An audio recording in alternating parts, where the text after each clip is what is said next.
Om Swastiastu. Selamat pagi Bapak, Ibu, Dewan Juri, dan teman-teman yang hadir pada hari ini. Bagaimana kabarnya hari ini? Semoga selalu sehat dan jangan lupa bahagia ya. Hari ini saya mau bercerita tentang asal mula desa Tenganan. Selamat mendengarkan ya. Raja Bedahulu merupakan raja yang sangat terkenal di Bali.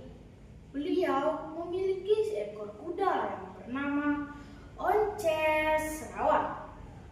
Kuda itu sangat disayangi karena bentuk tubuhnya yang anggun, bulunya lebat, putih bersih, dan ekornya yang panjang.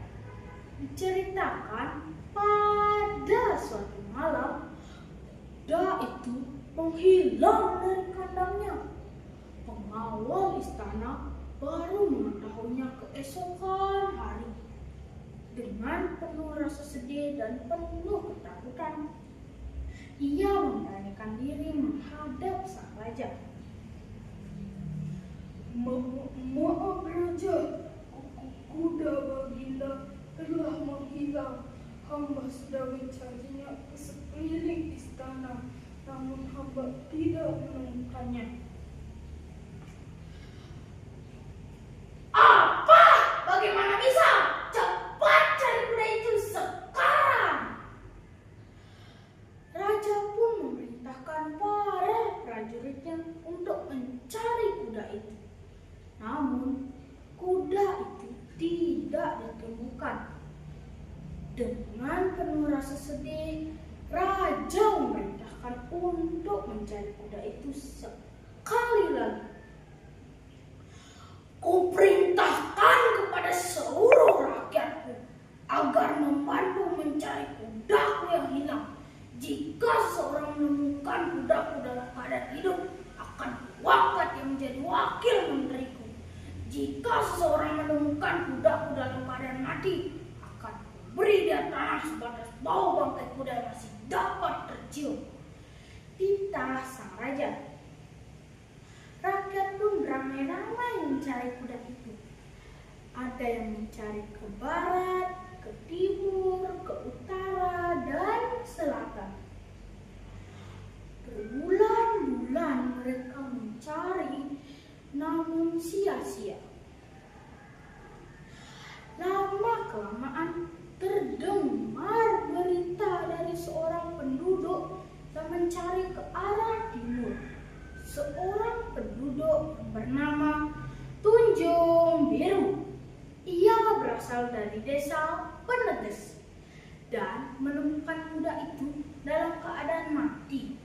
Bangkai kuda tergeletak di pantai Candidase, sebuah pantai yang indah di sebelah tenggara Pulau Bali. Mendengar berita tersebut, Raja Bedahulu sangat terkejut dan bersedih hati karena kuda ditemukan dalam keadaan mati. Raja pun harus menghadiahkan sebidang tanah kepada Tunjung Biru. Lalu Raja memerintahkan seorang menteri untuk menemui Tunjung Biru dan memberinya hadiah atas penemuan bangkai kuda Onces Sarawak. Temuilah segera Tunjung Biru dan berikan dia hadiah atas penemuan bangkai kuda Onces Sarawak. Baiklah baginda, hamba akan laksanakan perintah baginda. Tunjung Biru yang sudah mengetahui sayembara tersebut pun bersiasat. Bagaimana ya caranya agar aku mendapatkan tanah yang luas? Aku dengar luas tanahnya diukur melalui bau bangkai kuda yang masih dapat tercium. Aha, aku punya ide. Aku selipkan saja tulang kuda ini di lipatan sarungku. Dengan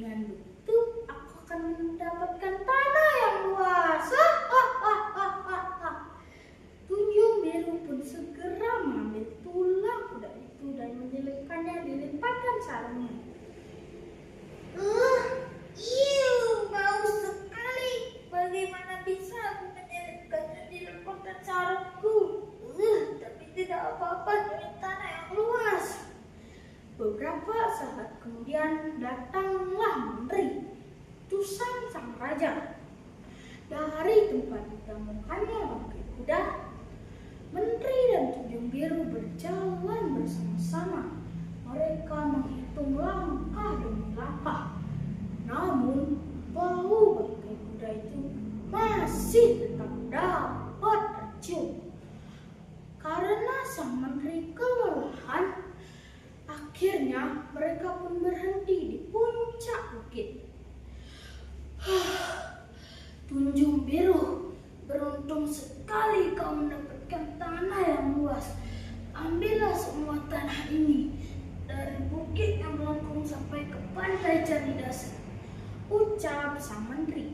Tunjung Biru pun mendapatkan tanah yang sangat luas. Bersama keluarganya, ia membangun rumah di tepi pantai. Akan tetapi, kebahagiaan itu tidak berlangsung lama, karena rumah yang ia bangun di tepi pantai hancur diterjang gelombang yang ganas. Akhirnya mereka pun pindah Ngatengahang. Ngatengahang berarti bergerak agak ke dalam. Dari tepi pantai, tepatnya di tengah-tengah bukit yang melengkung. Konon kata Ngatengahang lambat laun berubah menjadi nama sebuah desa. Desa itu adalah Desa Tenganan. Nah, demikian tadi cerita asal mula Desa Tenganan.